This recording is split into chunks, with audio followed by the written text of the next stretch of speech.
Today, we're going to explore the life of Sandy Duncan and the art of resilience that really defined her iconic career.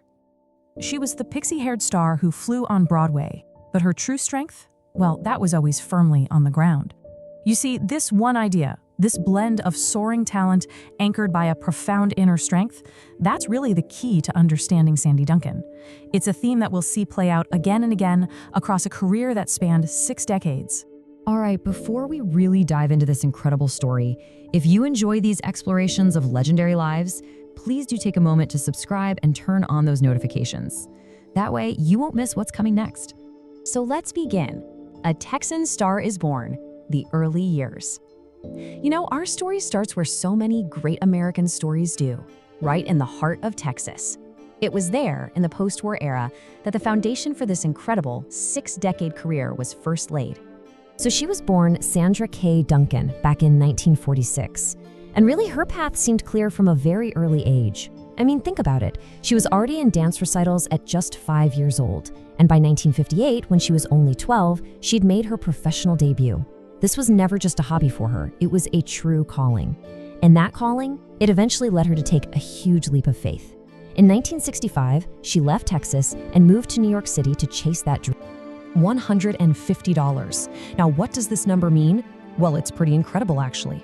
At just 12 years old, performing in a local production of The King and I, Sandy Duncan was making $150 a week.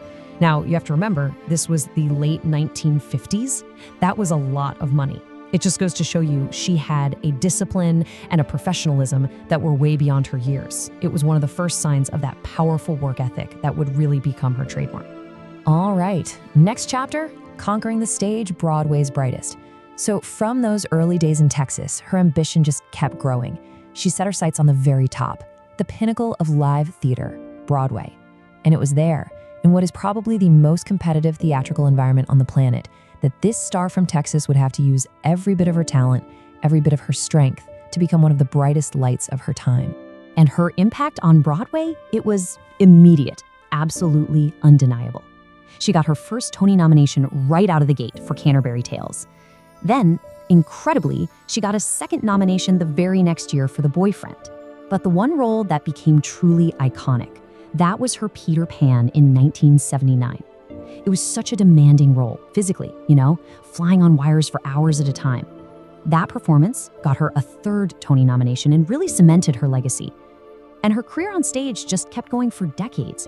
She stepped into these legendary roles like Roxy Hart in Chicago, and she was still on stage as recently as 2016 in Finding Neverland. Just incredible. Now let's talk about television. The face of television, a household name.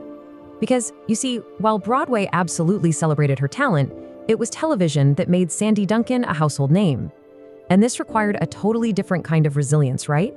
You're trading that live audience energy for the very precise, very repetitive work of TV production, all while bringing that signature charm into millions of homes night after night. So back in the early 70s, CBS actually built a sitcom around her. It was called Funny Face.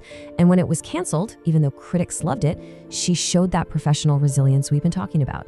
She came right back the next season with a new version, The Sandy Duncan Show. But she wasn't going to be boxed in as just a comedy star. No way. She took on this incredibly powerful, dramatic role as Missy Ann Reynolds in the groundbreaking 1977 miniseries, Roots. And years later, of course, she joined the hit sitcom The Hogan Family and even appeared in the original Barney in the Backyard Gang videos, which, connected her with a whole new generation. And all that work, it didn't go unnoticed. The critical acclaim was huge. Just look at this. Her TV work earned her some really prestigious nominations. We're talking 2 Emmy nominations, one for her sitcom Funny Face, and another for that powerful dramatic performance in Roots, and a Golden Globe nomination on top of that. This just proved without a doubt that she could thrive and excel in literally any genre. Okay, on to the next facet of her career, an enduring voice, animation, and film. You see, her versatility didn't stop with the stage or with live-action TV. Not at all. In a move that was actually really smart, she also built this rich career in film and animation. She lent her very distinctive voice to characters that, well, they'd end up being cherished for decades.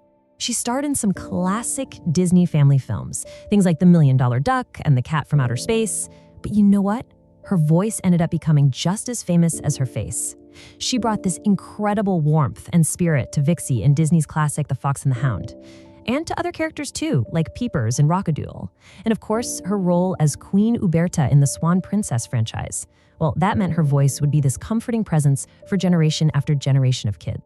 But behind all the bright lights, behind all the awards, a very serious private battle was unfolding. And this was a challenge that would test her resilience in the most profound way you can imagine. It would also give rise to one of the most persistent myths in all of Hollywood. Now, to really understand what happened next, we first need to talk about the concept of an urban legend. We've all heard them, right? It's a story that just takes on a life of its own. It gets repeated so often that people just accept it as fact, whether it's true or not. And for Sandy Duncan, an urban legend was about to become a defining and completely false part of her story.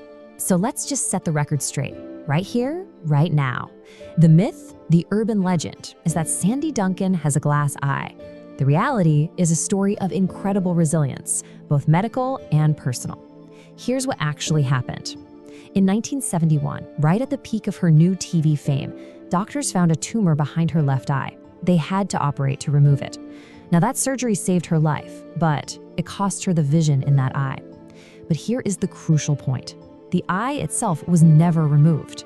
Can you imagine going through a terrifying health crisis like that, all in the public eye, and then returning to work with such grace? It's maybe the ultimate testament to her strength. So, as we move toward the end of our story, the timeless legacy, a life of art and family, because beyond the stage, beyond the screen, and beyond all those rumors, her legacy is also about something else: stability and devotion. It was her family that really provided the anchor, that unshakable foundation for her resilience through it all. Since 1980, she's been married to the actor and choreographer Don Correa. Think about that for a second. A marriage of over 4 decades in the entertainment industry. That right there is a testament to resilience in itself. Together, they raised 2 sons, Jeffrey and Michael. They built this private life of real substance and stability, which, well, it stood in such sharp contrast to the often crazy world of fame.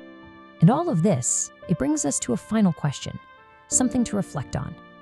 When you look back on a career like hers, one that spans more than 60 years, what truly defines an artist's legacy?